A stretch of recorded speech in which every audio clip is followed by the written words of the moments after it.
I do what I do. White men on the internet saying, man, you know, black people could save us. We made a mistake. All of them are cop and pleaser. I find that very interesting.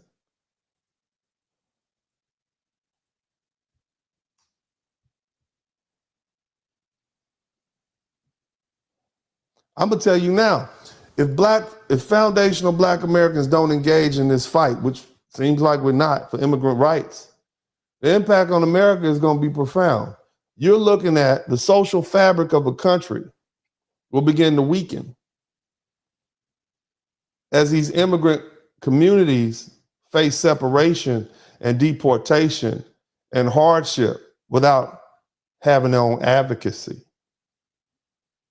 What happens when you all of a sudden have hundreds of thousands of single parent homes in a community because dad's been deported or mom's been deported? Look at the destabilizing factor of that. You had a strong, vibrant community, illegal or otherwise, mixed status or otherwise, working hard. What happens to that community? We know what happens when you have single parents, especially single mothers raising children with no income. What happens? So you don't have your husband. He's been deported. You got children to take care of, more likely than not underage children. So you're going to have financial issues, housing issues. You may try to work. So what's that going to lead to? Probably more crime, probably more homelessness, and you don't have anybody advocating for you. So that's going to lead to frustration. I'm just saying. This suffering is going to become visible, and it's going to be inescapable. And you're going to see people in the street. I tell my guys all the time, you ready to step over the bodies? I'm talking about proverbial bodies, but you might have to step over some homeless people and some begging people. Look at some of those countries that these folk come from. It's going to create anger. It's going to create resentment. It's going to create division that threatens the very values America claims to uphold. This is what you all need to understand. Now, America is perfectly within its right to send all these people home because they're here illegally. I'm just saying. But we know that America is all gas, no brakes, especially when it's a little bit of racism involved in it. They don't know how to stop. You see? We're not just going to make them work. We're going to make them work from sun up to sundown, and then we're going to have sex with their women and anything else we can catch. So there are no brakes because they're belong to us. Shout out to Cody Marshall.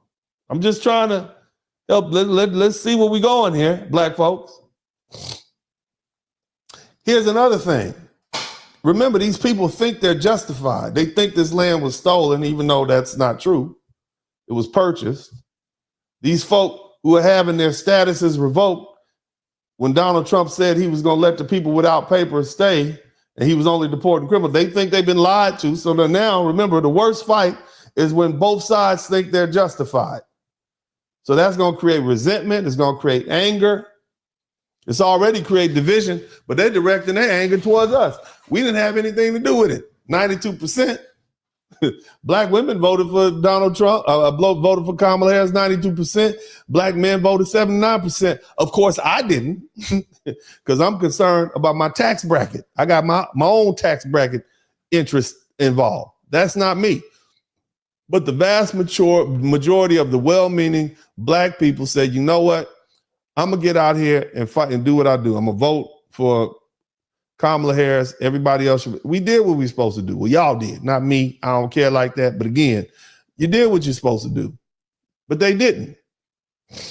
Yet and still, it seems as though the divisiveness, especially coming from Latinos, is being directed to black folks because they dare not fight with them white folk. That's just going to make it worse.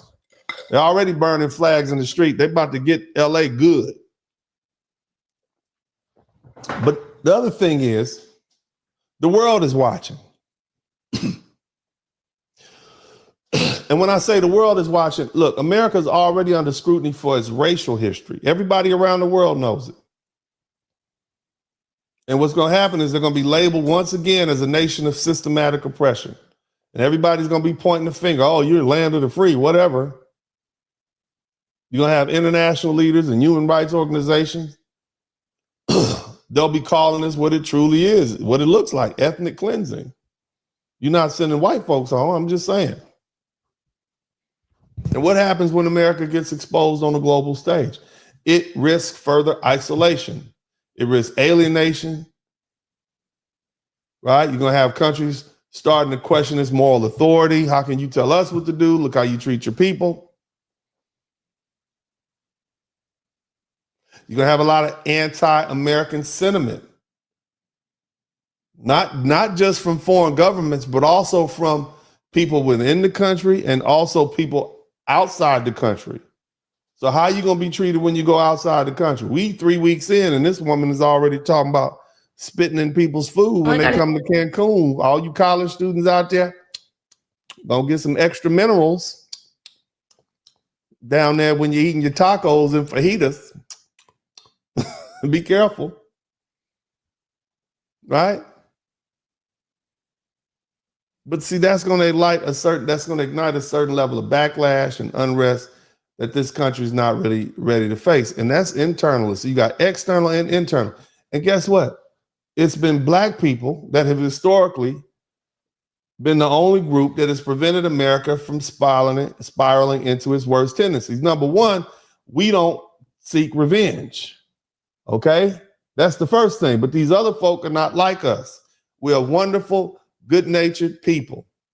We just want justice. We want freedom. We want to be able to raise our children. This is what we want. But these other folks are not like us. And when you start going to their countries and they say, well, you didn't treat my Hispanic Mexican brother, Colombian brother well, or my Arab brother well, or my Chinese brother well, or you Indian brother well.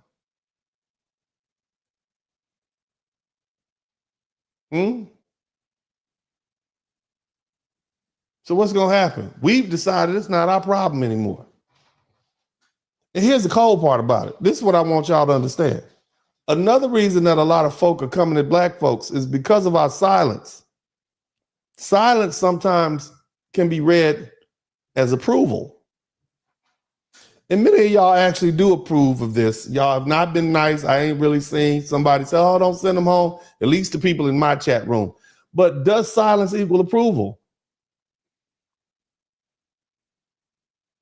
Many of these white folks like Donald Trump and all the rest of these, so, well, man, normally Black, we see a few politicians out there talking crazy, but they might just be talking. They were against the mass deportation, but then when Elon Musk started auditing all of these different Department of Education and AIG, USAID, they don't care about these immigrants anymore. Now they trying to make sure we keep these books silent.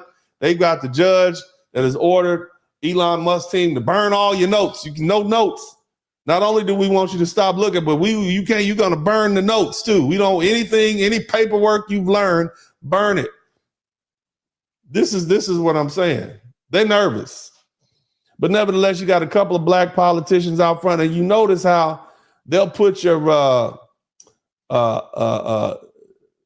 put your Black female politicians out there. They put your Black senators out there. There's not really a whole lot of support from everyday Black people, but they're still saying, well, we got some Black people. Why is that? Where the Latino people at? Where the Latino politicians? Where are the Arab politicians? Why would they put Black people out there? And you know why. I just explained to you why. Because we're the moral authority, the moral compass.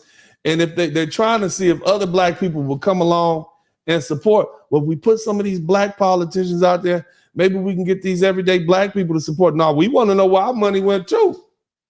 Black people pay a lot of taxes. So again, even Black folks are silent. And that is perceived by some as approval. Well, they're not protesting against this deportation, even when we're deporting Nigerians and Africans and other Caribbeans. So maybe they're, cool with it. It's the same way as if a parent stays silent when their child is misbehaving. It appears that the parent is complicit in it. You just gonna let them do that? Child looking up at you and you not doing anything?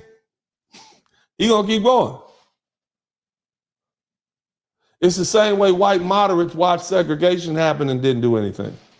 It's the same way America ignored police brutality until Black America forced them to confront it.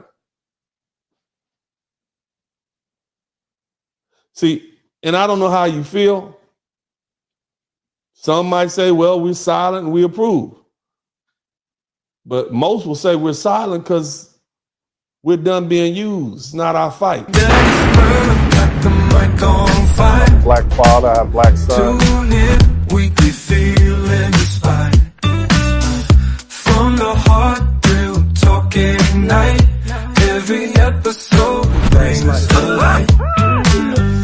Subscribe, hit the like, won't you dare. Share the love, you know it's family. Join us every week, don't be late. Drop some coins in the collection plate. Drop some coins, enjoy the ride. Come say hi, catch the wave, don't pass by. Lifted spirits always in sight. In this podcast, joy takes flight. Subscribe, hit the like, won't you dare. Share the love, you know it's fair. Join us every week, don't be late. Drop some coins in the collection plate. Drop some coins. Donation. I thought it was a trash